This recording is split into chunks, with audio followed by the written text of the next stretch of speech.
Guys, have you ever given what seems like an impossible prognosis? How do you deal with seemingly impossible odds to get the win? Find out how on today's inspiring episode.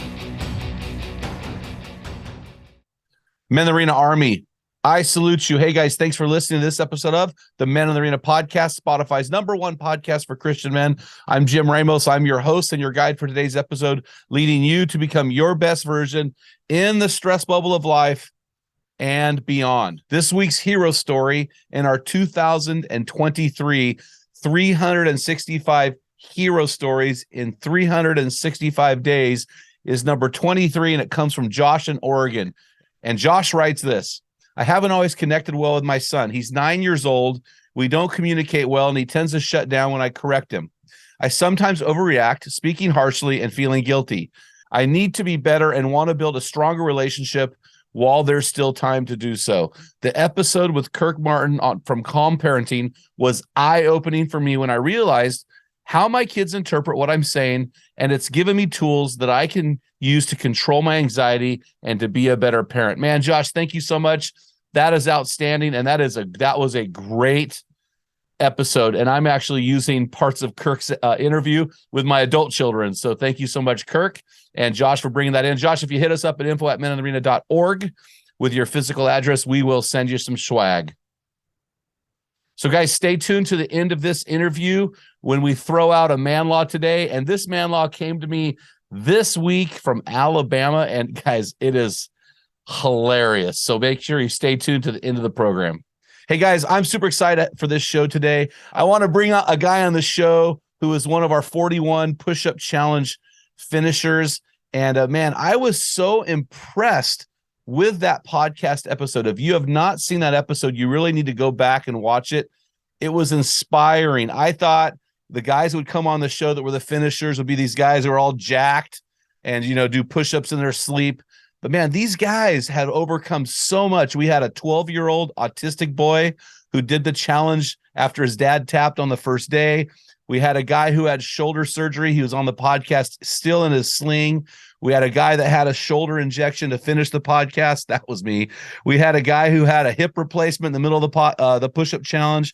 One guy had overcome stage 4 cancer to do the challenge. One guy was paralyzed to the challenge. And then we had Dustin Newman. Dustin is on our show today. He lives in Michigan with his beautiful wife of 5 years, Samantha. They have one daughter who is 16 months old.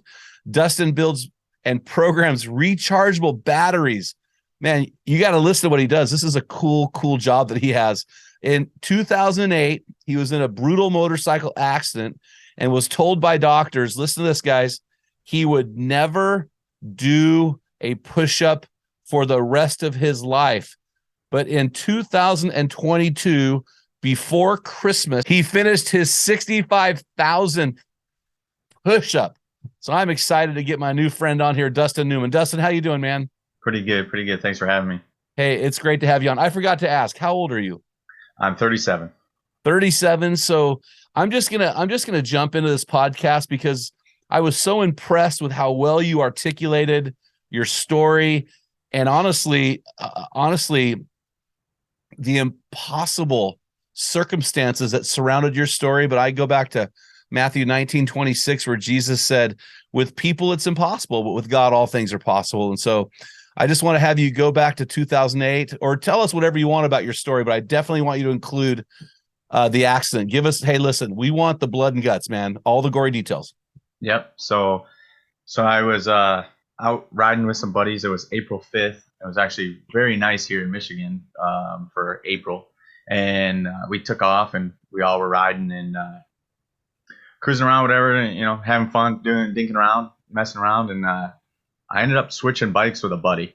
He wanted to ride my bike. And because I bought it from a friend and they were roommates. And so he had rode that bike a bunch. So he was like, let me ride your bike or whatever. So I traded him and I actually lost control of his bike and went off the road. I cut across traffic and went down into the ditch.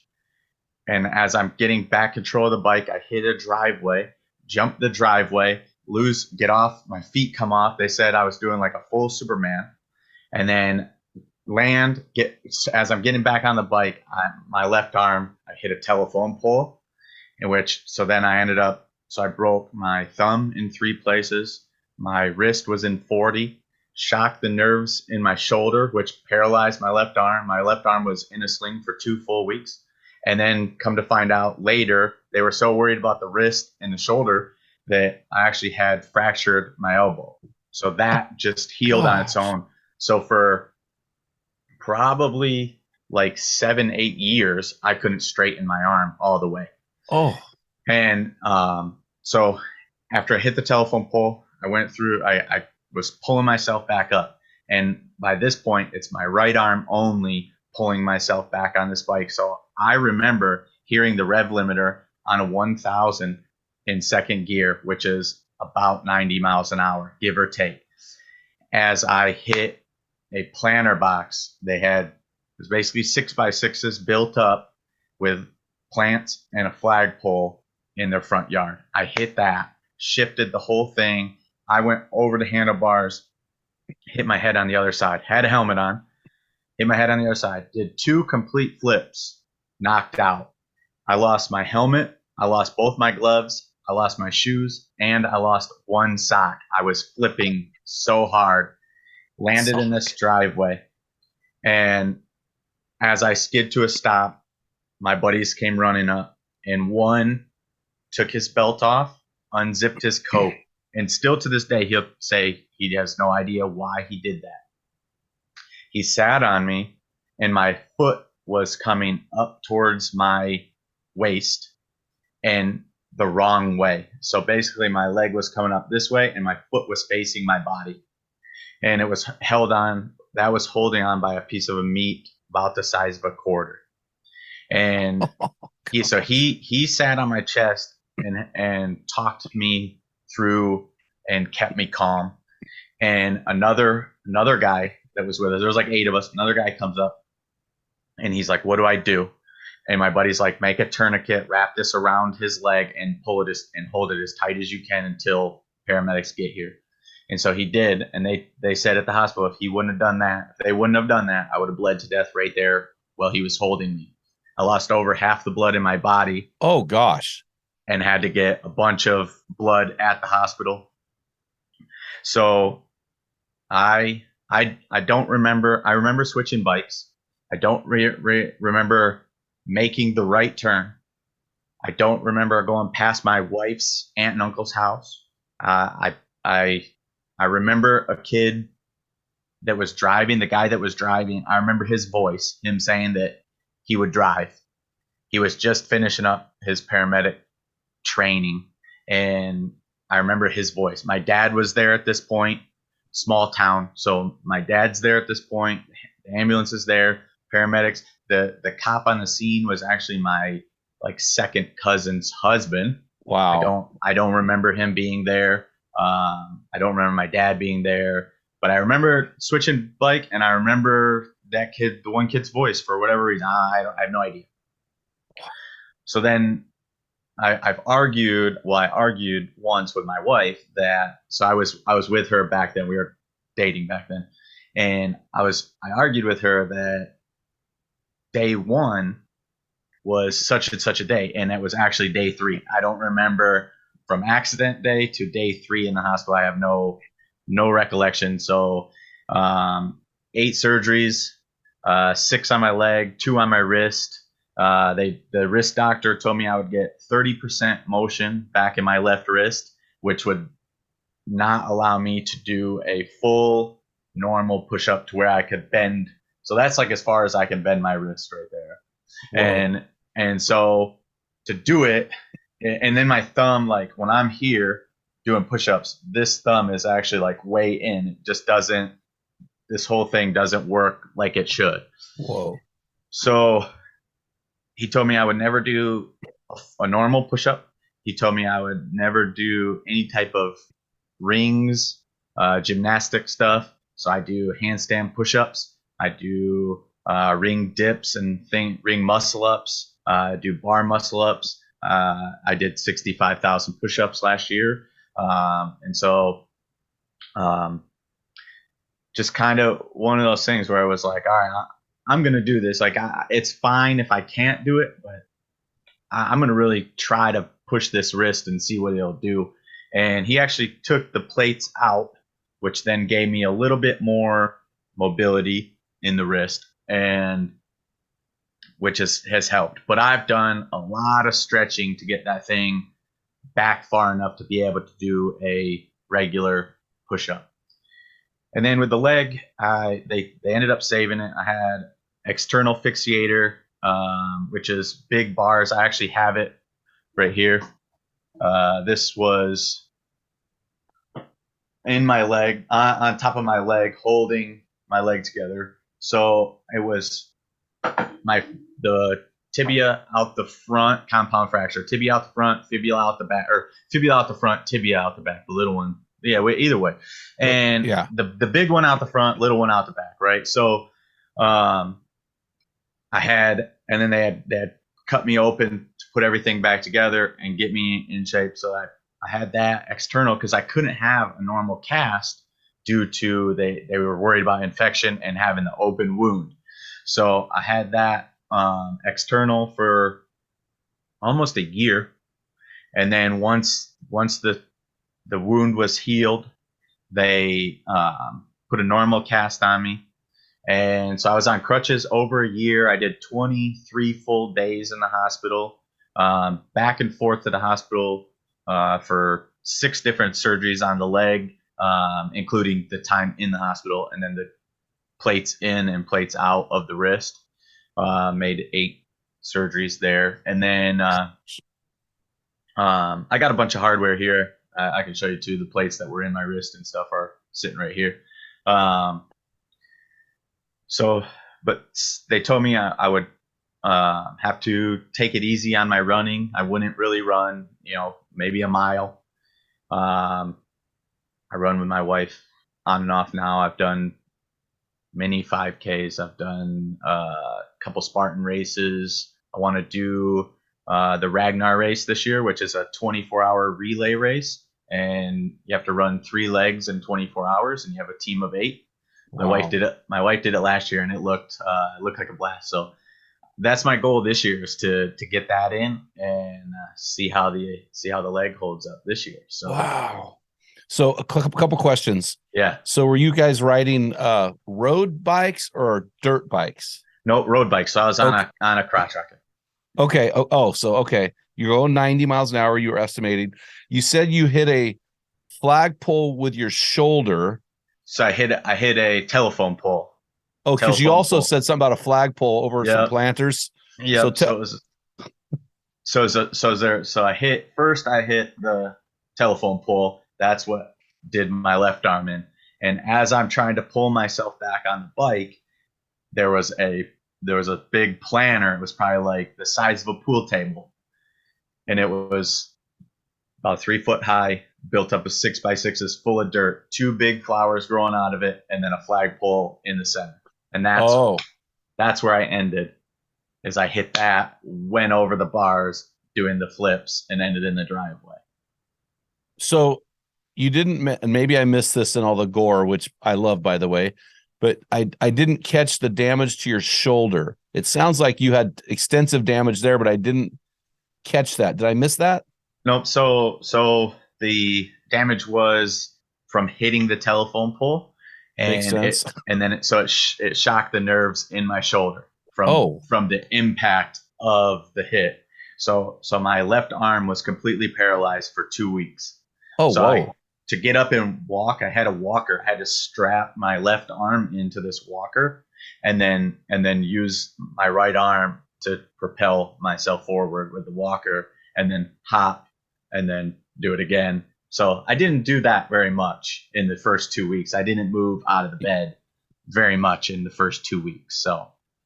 So besides shocking the nerves, you didn't have significant damage to the shoulder? No. So the shoulder was fine. It just took the blunt, but with riding like this, so my hands are out front, right? Yeah. So that telephone pole hit here, and I think I mostly glanced off from it. It just hit hard enough that it did shock the nerves. But my elbow was fractured, was broke, and then my wrist and my thumb. And your wrist was I broke some ribs on that side too, but and your wrist was broken into 41 pieces, you said? They said 40 pieces. 40? Yeah. Gosh. Oh my gosh. Okay. I'm just trying to get all the information. Mm-hmm. So that's in 08.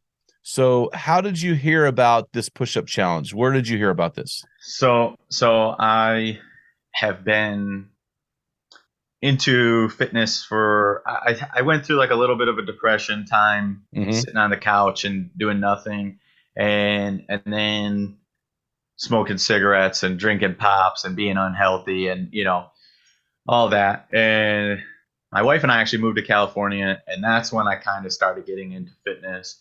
And then fast forward, coming back here and really being into fitness and working out. And then I met a buddy of mine, Matt, through church. So I go to 242 up here in Michigan, and I met them there, him and his wife, and they were in our small group, and they're our small group leader. Mm-hmm. We did a program called Rooted, and I know Rooted, yeah, yeah, and you go through a book and you do all this stuff, and so my wife and I did that, and we kept our group together, and we stayed as a small group, and we met at Matt and Mandy's house, and amazing people, and so Matt turned me on to your podcast, and he had mentioned it, and I hadn't listened to any of them.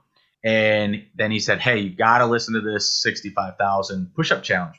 So then I listened. Then I was addicted. I started listening to more and more, and I've listened to a bunch now and then. And so my buddy Matt, a small group leader, churchgoer, inspiration of mine, helps me through anything and everything. I can call him about fitness. I can call him about my wife. I can call him about my daughter. Anything that I would call him, this guy would drop whatever to talk to me and help pray for me or whatever the case, whatever I needed.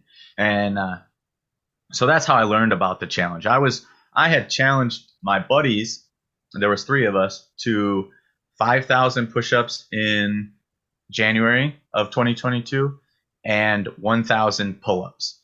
And so we were in the middle of that. We were towards, I don't know, it was like the 20 to 25th of January when he told me about the 65,000. And I was like, well, I did the math, and I'm like at 5,400 a month. I'm not far off. Yeah.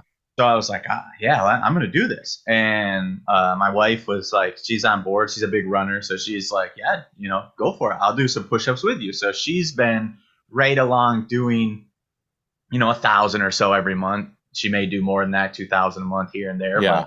But she's a 105-pound runner. She's not a big, lifter of any time. Yeah. So to have her jump in and do some push-ups, and at night when I'm like, all right, I'll do some push-ups tomorrow, she's like, let's knock out 25. Like, okay, let's do 25. So 25 ends up leading into 100 or what, and then I'm like, okay, I feel better about myself. Thank you for pushing me to do that. And so she's always been a big inspiration in my fitness, and working out has been my wife. She's always been a big runner and into fitness. Yep. So she pushes me a lot, and in that instance of probably 25 nights throughout the year where she was like, all right, let's do some push-ups. Not even saying like, let's go work out. I don't even know, I can't even tell you how many times like, all right, let's go work out. All right, let's do I got to do push-ups. So push-ups were programmed, and she did every one of them with me. So, well, it's really interesting. I hear you saying that you have a strong wife, and it's really funny because, we've got this incredible men's ministry that reaches countries all around the world. And people assume that because I'm a big guy and I played football and I like to shoot things, I mean, everything's behind me, you can tell, that somehow I'm anti that. And I'm actually anti weak women. I'm very pro.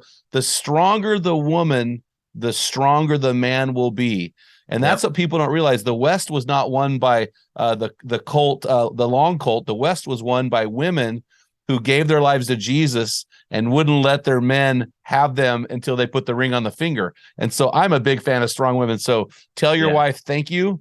She definitely is one of my heroes. And so I have a question. So you got these guys in this push-up challenge with you, Matt and others, or they started that first month. How many finished with you? Anybody else finish? So none of those guys. So the two guys that I sent that challenge to, that I sent it out to a few guys. And there was 3 of us doing it, and the other 2, they did their 5,000 and their 1,000. Okay. And then they were done. They didn't want any part of 65,000. And then my buddy Matt, who turned me on to it, he was not in on that 5,000 and 1,000. So he just turned me on to it. And so then really after that is when him and I became a lot closer in the fitness portion of things. We would talk fitness here and there, but mostly him and I was church stuff and, doing that. And so we've become really close in the past year and a half now or so. Okay. 2 years, whatever. So the other guys did not do it. Well, I just didn't know if you had done with other groups or not. So my question is then, so at what point did you realize that the doctors were wrong in their prognosis? They'd given you an impossible prognosis. At some point you had to realize either 1, they're wrong, or 2, they're right and I'm going to beat it. Which one was it? So at first, right away, it was like, okay, what can I do in the long run to get back to running, to get back to working out? Because I did work out. I had like a bench in my basement as a kid, and then I played basketball. So like my fitness was very limited, but more of just lifting a little bit here and there, the typical young man bench and biceps every day. That was what we did. And then I would go play pickup basketball a couple days a week. And so that was my cardio. And then at the time I worked construction, so I was lifting stuff and building bridges, and I was getting workouts in that way. Yeah. And I don't remember the question now. I'm sorry. I was so enthralled I almost forgot. So the question was, when did you realize the doctors were wrong, or did you realize they were right and you were going to beat it anyway? I mean, what was going on in your head? So you've got At first, I was like, okay, what can I do to switch? And if I have to do push-ups on my fist, or maybe I never do a push-up again, maybe I just get strong and I wear wraps for the bench. I was like, all right, I'll take it. It is what it is. If I don't run very far in my life, I've never been a big runner, that's also fine. So I was like, okay, I'll accept that, and I just kind of accepted it. And 5 years went by where I really didn't work out. I didn't do a whole lot. I was very skinny and had a little belly, and I looked in the mirror one day and I was like, this sucks. Like, yeah, I got to do something, or I'm never gonna be able to do a push up, or I'm never gonna be able to run, and strictly based off from being unhealthy. So in that moment, at that 5-year mark, is when my mindset changed, and it went from, okay, whatever, if I can't do it, I can't do it, to I'm gonna do it. I can do this. I can do a push up. Let me see. Did it hurt? Yeah, it did. The first one hurt, but I did it. And I can't tell you how many I did that first day, but it was like 9 years ago. But ever since then, that 5-year mark, whatever it was, something flipped in my brain, and I switched from maybe I'll never do this to I can do this. I'm going to do this. So I don't know what it was, whether it be, just decided I was done being lazy, or I don't know. I couldn't tell you why, but it was right at that 5-year mark. I remember the 5th year anniversary. I remember I know exactly where I was. I was sitting in my apartment in Sacramento, California. I was actually alone. I wasn't even, my roommate was there, but I wasn't talking to him about it or nothing like that. He knew that it was my anniversary, and I had talked to my wife and stuff, but I was just sitting on the couch, and I was like, I gotta do something. And I actually went for a walk around the apartment complex that day. Like, I gotta start moving, and that's when I knew I was gonna do it. Like, whatever it took, I was gonna do it. So you made a decision. In the accident was 2008. by 2013, on the anniversary of the accident, you made a decision that you were going to do something.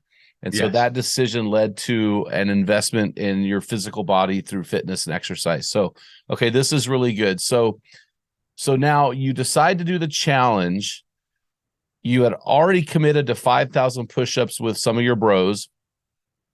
And then you launched into our challenge in late January, early February. At what point in that challenge did you realize you were going to get through all 65,000? This is a critical question for me. I knew the day that I committed. I said, I'm going to do this. I'm either going to have to get hurt, injured of some sort to where I cannot finish, or I'm going to finish. Mhm. Like, I signed up, I'm going to finish. And so here we are. Yeah, and I thought it was really interesting.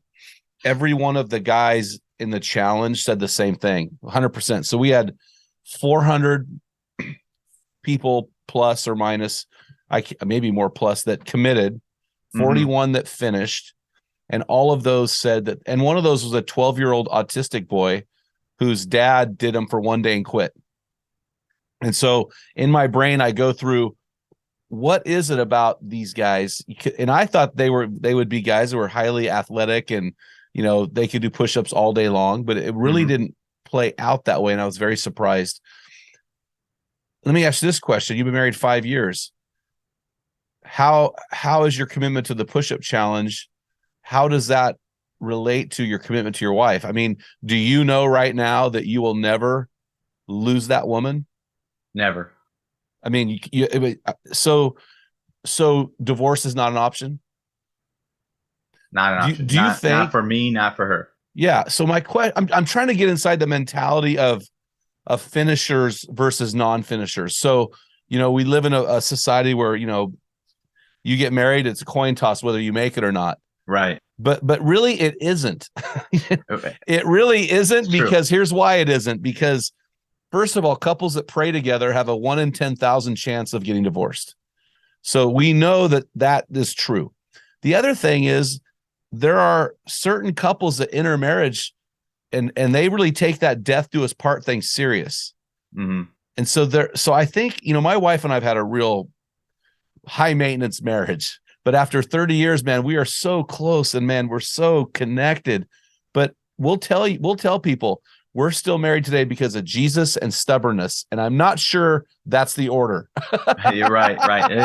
It's the same. It's the same for us. I mean, we are the same way. We have our problems. You know, Yeah. we do. We have a 16-month-old daughter who, frankly, is a pain in my butt. Like, you know, it's tough. And for the first year, she didn't sleep through the night, but a handful of times. The first 7 months, she did sleep through the night once. And it was, you know, waking up, feeding her sometimes 2 and 3 times in the night.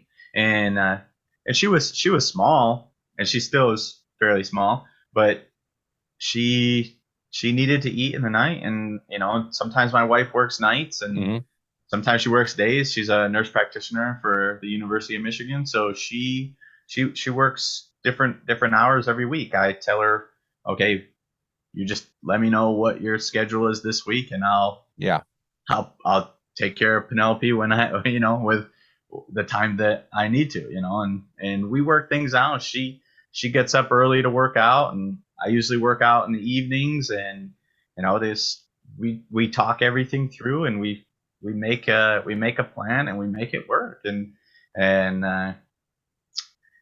you know, to have kids and to have the wife, you got to do that. You got to have a plan, and you got to be able to talk to each other, or it's never going to work. Well, you know, it's interesting, Dustin. You know, I'm really not interested in guys walking away from this podcast going, I can do push-ups.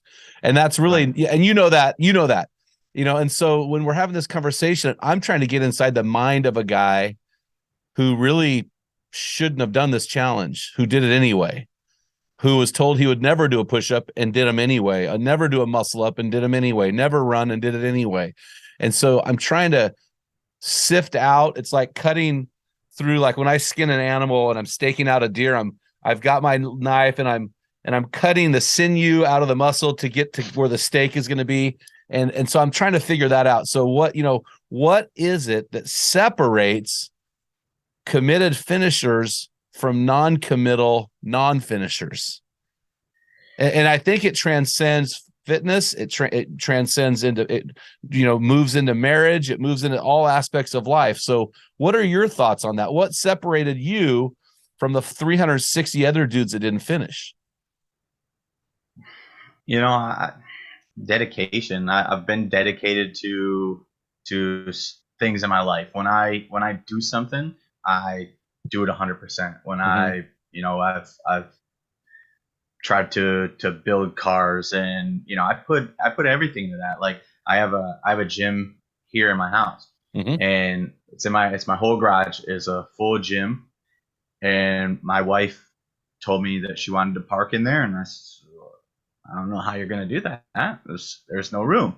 And so I'm like, I can move things, but it's going to be a hassle, and all the water, and so we ended up compromising, and I won. It's a gym, so we're still good there. I got that going, but I go all in. I dive headfirst into things, and a lot of my friends will say that, like, oh, you do things and you do it to the fullest, and I'm like, well, isn't that the only way? Like, I don't know how to do it any other way. Yeah. And so I think just being dedicated, just making that commitment to yourself and being truthful with yourself, and like, okay, if I don't feel like I could do 65,000, and that was where my buddy Matt was like, I don't think I could do 65,000 push-ups. Like, okay, well then don't sign up for the challenge, right? Yeah. Work your way into this. And so like he's doing the coast to coast challenge because he feels like he can walk, run, bike, row, and get this done. And it's him and his wife and his son, and they've included his son in, and that's this family bonding thing that they're doing right now. So if you don't feel like you can do it, then why sign up? I just, if I'm gonna do something, if I say I'm gonna do it, I'm gonna go do it. And it was I got introduced into doing triathlons last year, and so I did 2 sprint triathlons, nothing crazy far, but the swim was a half mile, and I thought I was a good swimmer until I hit the water with other people, and then I freaked out. I swam on my back for like 2 minutes to calm myself and catch my breath and relax. And then I flipped over, and then I swam, and I was fine. But I thought I was ready, and I wasn't, not at all. But I was committed, and I was like, I could see the shore. You could turn around right now. No one's gonna, your wife and daughter are gonna give you a hug and tell you good job. Let's go home. Pat you on the back and say, good job, but you either need to practice or don't sign up for another one. And so ultimately I kept swimming.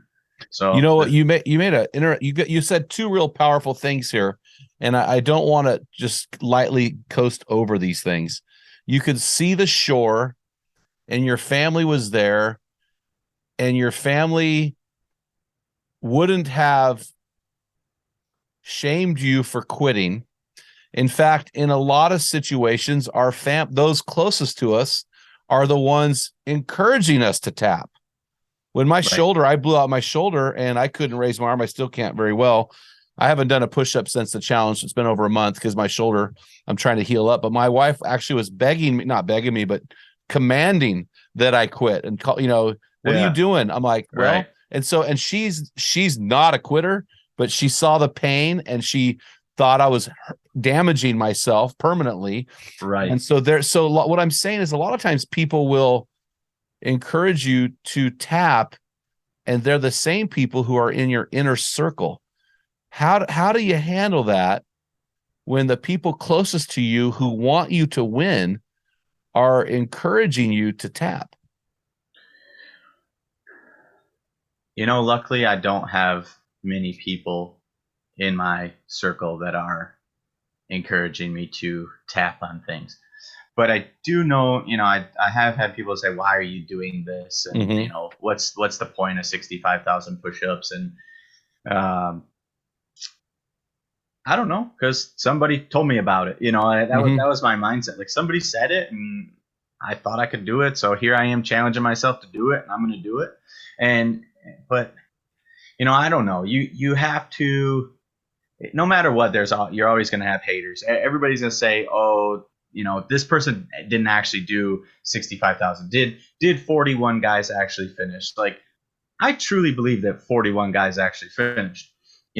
Like, but you're always going to have those people that say, did you really do, like I did Murph every month for the year, and I challenged myself. I did it a couple times. My wife and I did a double Murph, um, and that was brutal.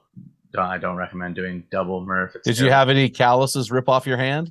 A couple of times I did. Yeah. In that one, no. Luckily, I was good on the pull-ups. I did it unvested. I did double Murph unvested. I Yeah. did not wear the Yeah. vest for that. So I did not have. I was close. I was like maybe two more rounds of pull-ups, and I was Done. ripping skin You off a ripping, couple baby. spots. Yeah. Crater time. So, well, So I thought you said something real powerful. Yeah, the Murph is what, 1 mile warm up. I read a book and a guy was calling a Murph something different than what I know, but the Murph I know is 1 mile run as a buy-in and 100 pull-ups, 200 air squats, push-ups, and 300 air squats, and then a mile to finish. So for those of you who are wondering, so you said something real powerful. You said, I don't really have a lot of people in my inner circle that encourage me to tap. And guys, I want you just to stop and I want you to ponder that. Do you have people in your inner circle that will affirm your tapping and your quitting? If you do, you need to change your inner circle. It's really simple. But you said something else that was powerful, and you kind of skated over it. A lot of times, some of these things are so innate within us, we don't think they're a big deal, but they actually are a big deal. You said something real interesting because, and I think this is a problem. And last night I spoke to a local group of men here, and my message was being a man of your word. And I think what happens a lot of times is guys commit without counting the cost. Jesus had something to say about that, by the way.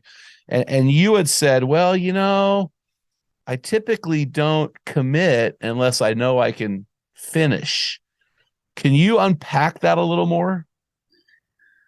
So typically for me, I put in the work. Like I have like I said, I did Murph every month for the year because I wanted to have a good Murph time. I want to beat people at the local gym. I work out in my house, so like I love going to the local CrossFits and beating people in workouts. Oh my gosh, that would be so hilarious. And they say, well, where do you work out? Well, I work out at home. You work out alone? Yeah, I My work out alone my by free myself. garage gym. My free Yep, garage gym. yep. And so I send out the invite to all my friends a lot, and guys come over and work out here and there with me, and we usually do Murph here. We do like a 9/11 tribute workout here, and we'll make up something tough and go after it. But for me, I put in the work, and I know that I'm going to do these things that I want to do, and I set my mind to. I would like this year. I want to run a half marathon. I want to run that Ragnar race, which is a half marathon distance, or just over that in a 24-hour period. And so you run at night, you run with headlamps and whatnot, and looked amazing. It looked awesome. I mean, my wife loved every second of it, and I was there to cheer her on, and I was bummed that I wasn't doing it. And so I prepare myself to go to war, go to battle, whatever you want to, however you want to say it. I prepare myself to do that with fitness and everything, but at the same time try to be this gentle man with my wife and my daughter. I saw a shirt today. I wish I could remember the quote that was on it, but it was basically like, prepare yourself for war, but know that you're in I'm butchering it. I don't know.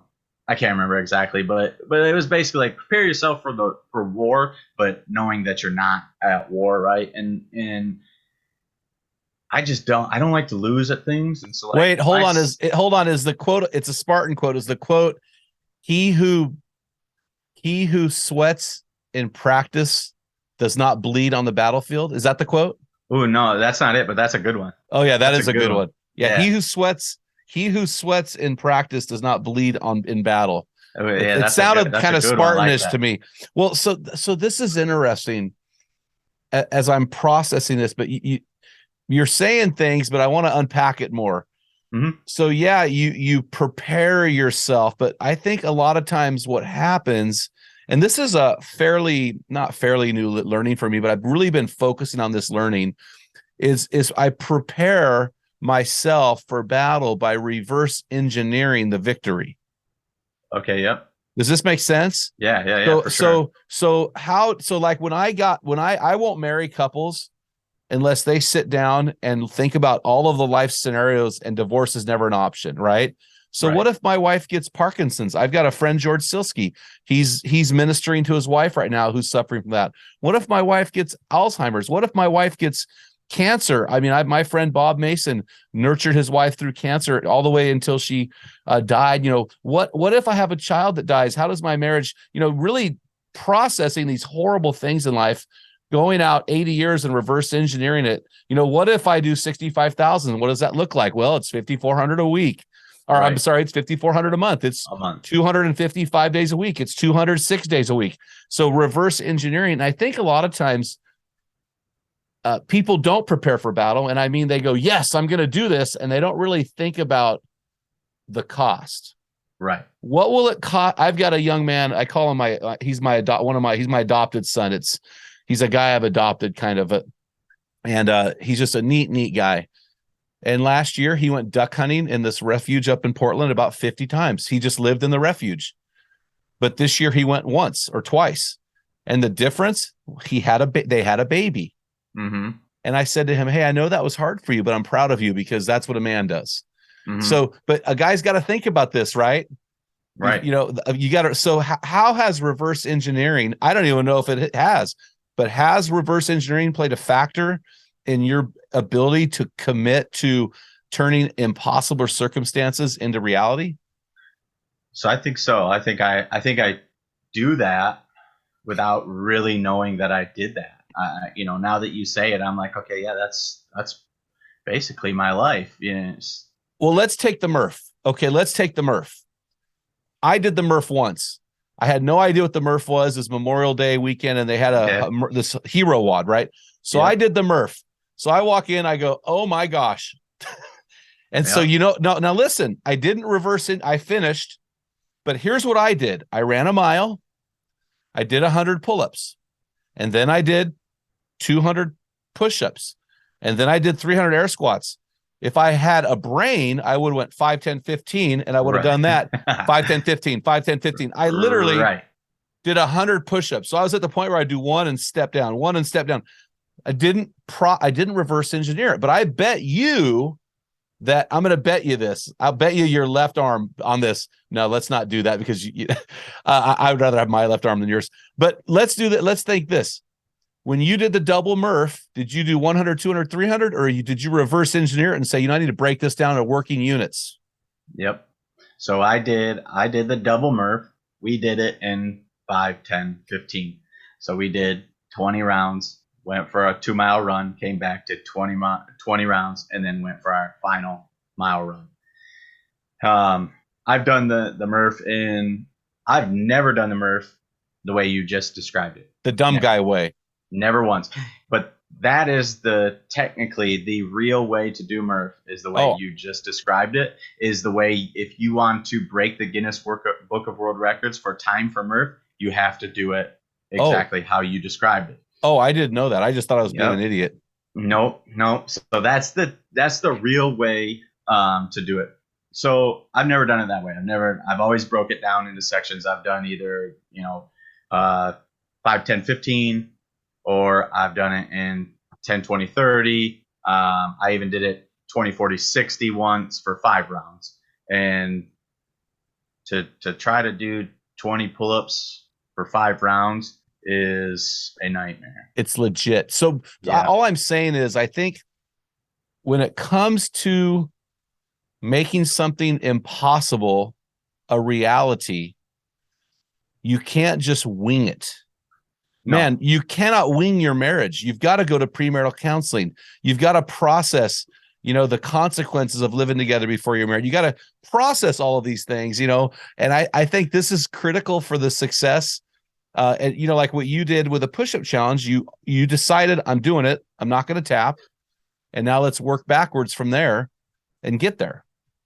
Yeah. And you asked the question of when I knew I'd finish. Like I thought I'd finish at the beginning. But when I hit 40,000, I was like, I'm golden. I'm in there. I'm done. Like I was there. When I got to, so then October, November, I did a bunch leading up, and then October, November, I fell off because of deer hunting season. So bow season in Michigan is October 1st. So I was bow hunting every weekend I possibly could. I mean, I was packing my daughter, I was packing all my stuff, and we were either staying at my sister's, my sister-in-law's, or my mom's. Like I was at one of them places every single weekend so I could hunt. And I'm like, here's my kid, watch her. And luckily they all love her and would take her every single weekend if they could. So it worked out great for me. So October, November was slow for me. And I would do push-ups with the kids here and there. And like, I'd find myself trying to do like 100 at night or 200 before bed. And I'm like, I gotta do it, and then I'd be out hunting the next day and it just, I'd get in the zone and the weekends were just, it wasn't happening for me. And I was being lazy. It was all it was. I was just being lazy. And so come December, I was like, I got like 6,500-ish push-ups to do. And I was like, I better get to work. Yeah. And so I started going, and I got a second wind in December, and I did like 60, I think it was like 6,700 push-ups before Christmas. And in like 23 days, I did 6,700 push-ups. And it was just, one of those things. And like, I got to finish. I can't quit on this thing. I need to finish. So I'm going to do these push-ups. I did this to myself by not being consistent through the 2 months. And, like I say, just deer hunting took priority over push-ups. Well, I'll tell you what, you'll be encouraged with this because if you ever fly out to Oregon, I just got 7 3D targets donated to our organization. Oh, nice. So I'm going to hopefully cure a few more and create our own little thing. But this is really good. So I want to end on this question because I think everybody in the challenge had lazy moments where we're having to make up 1,000 push-ups, or you're on a trip, or you have one guy had hip replacement surgery. So that we have these moments where we have to make it up. And you said, and I want to call you on this because you said lazy. When people say lazy, they often think of lounging around doing nothing. Well, you were not being physically lazy, but you were being mentally lazy. Mm-hmm. Right. So how did you work through? And here's what I have found for me with the push-up challenge and with marriage. I kind of can couple this with how I deal with my marriage. I limped along for years, but then Shannon and I caught stride at about year 20. We caught a rhythm. And for the push-up challenge, I was really struggling mentally with being mentally lazy and not ripping out the push-ups until about May. I caught a rhythm. Once I caught a rhythm, and that rhythm, I was doing sets of 25. I had 10 sets of 25 a day. And then I got into fall and I hit another rhythm and I went to reps of 50. And it was just over. But there's a rhythm that has to come with working through the battle of your laziness. Mm-hmm. Mm-hmm. So I wasn't physically being lazy. Like I was out hunting, I was moving, I was walking through the woods, I was dragging deer. My brother-in-law shot a big 10 this year. I shot a decent 8 this year. So we had our work cut out for us. So we were cutting up deer and totally. I understand. I totally understand doing it. But I was just mentally, I would check out. I would sit in the stand and then I'd get out, come in. I may even actually be physically lazy and sit on the couch for a little while, but it was still, I wasn't even. I just would like check out and not even think about doing it. And I'm like, oh, you idiot! Why didn't you do push-ups when you were just lounging, or when you were there? And then I'm like, okay, tonight after I get out of the woods, I'm gonna go back and hunt. And then we'd kill a deer, or something would happen, or somebody would call on one hand. It's like, okay, I'll do it tonight, and then get ready to go to bed, and then you're like, all right, do like 100, and then go to bed, and it's like just being mental. Well, what you were doing there, lazy. and this happened to me as well with traveling and different things. I reverse engineered my success into working parts, but then I realized that throughout the course of life, I wasn't able to get into that rhythm. And so after pushing through that rhythm, it worked for me really nicely. But I think rhythms, people say, well, why is my marriage a mess? Well, when's the last time you've had a date night? Never. Right. We had a guy on our podcast, Jim Shields. He just was on the podcast last week, and he recommends a weekly date night. And Shanna and I did that all through our marriage. The kids were in the house, and I think that was a game changer. So it's what rhythm can I do to find success? Okay, so I can reverse engineer things backwards and then get into a rhythm. And that's what I thought was really exciting about you, is that you were told that you would never be able to get into a rhythm. Right. So we created one. Yeah, I just worked and made that happen, and then this has fallen in, and here we are. 2022 is 65,000 push-ups. So what'd you say for your 2023? What are you doing to challenge yourself? So we are doing the coast to coast. My wife and I are doing that. Oh, you are doing it. Okay, yep, cool. Yep, we're doing that. And then I actually sent out before I knew what your challenge was, when I was still doing the push-ups. So early December, maybe even late November, early December, I actually sent out a challenge to a bunch of my friends, and I said, instead of making a New Year's resolution, come up with 10 goals for 2023, and give yourself good goals to go out and get. And make some of them hard. Make them maybe so they're not actually achievable. Maybe it's something that you want to do, and work your butt off to get there. And if you don't, well, then if you don't get it, you worked your butt off. Yeah, for sure. And I've had a handful of people reach back to me and send me their list, and so now I keep in contact with them and try to push them through their goals and stuff. But one of my wife and I's goals is to date every month. Yep. So at least once a month, we're gonna go and physically get a babysitter and go on an actual date, not put her to bed and watch a TV show or watch a movie. We're gonna go out and do something together where we have to get dressed up. We're not wearing sweatpants on the couch. We're getting dressed up. We're gonna go out and we're gonna go have a good time. And so that's a great one of our goals together, is to really prioritize our marriage, because last year was tough with having an infant in the house, and it's a guessing game on, is she wet, is she hungry, is she tired, what's and then waking up 3 times in the night, and I'm irritated, she's irritated, and then next thing you know, we're irritated at each other for no reason. So yep. Well, so our family, I partnered up with my family for this challenge. We're going to go coast to coast and back. Oh, nice. So we've reverse engineered it. That's 600 miles a month as a team. Okay. This month we logged 724. But me personally, I want to do 2,000, just me, and I've got a back injury. It goes back to my CrossFit days, by the way. Yeah. But my goal is 200 a month in miles, or 2,000 a year in miles, which is 40 miles a week. So that's my goal. So okay. 40. If I can hit 160 in a month. So, but again, it comes back to what you're saying. This is the goal. Reverse engineer it. Get in a rhythm. Right. And so that's great. Hey, man, I really appreciate you coming on the show today, man. Thank you so much. Anything you want to say to close us out here? No, it was awesome. I appreciate you having me on. And actually, I guess I should plug my stuff. So I got Instagram is raw_garage_gym_Dustin. And then Facebook, there's a Raw Garage Gym page where you can follow my garage on Facebook. And then it's just Dustin Newman on Facebook. So you got to hit me up because I have a garage gym. all right, yeah, cool. And want to so you want to hear my 2 things in my Christmas list? Are you ready? Yeah. Dude, I want to get the 73-pound On It Gorilla kettlebell. Yep. I want to get the Sasquatch eventually, the 90, 93, 95. But here's the new thing I want to get. This is the thing I'm going to get. I want to get those Dave Thomas dumbbells. Have you seen those?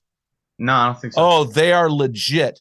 You put your hand into a cannonball. Basically, they're like a cannonball. They're just awesome. So to me, I've been using dumbbells all my life. I'm ready to do something different. So these look more ergonomic. They look more efficient as far as a lever goes. Yeah. So that's so hit me up. Send me a personal message. I'll follow you because I'm really I love looking at garage gyms, and we've got the horse stall mats, and you'll love my garage gym because you know what? My wife gets to park in it.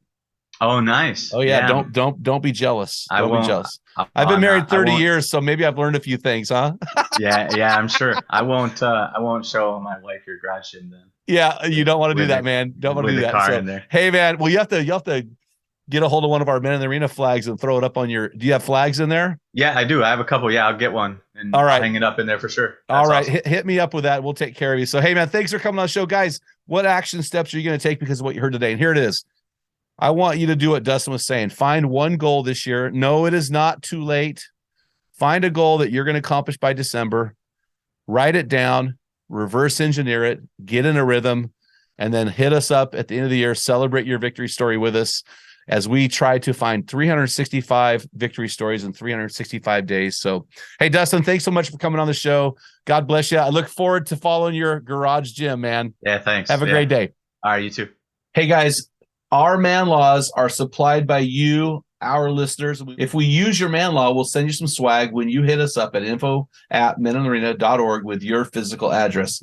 This week's man law comes from my friend Rich in Alabama. I just saw him out there speaking last week, and he said this: no matter how good the soap smells, never smell your hands after you come out of the bathroom.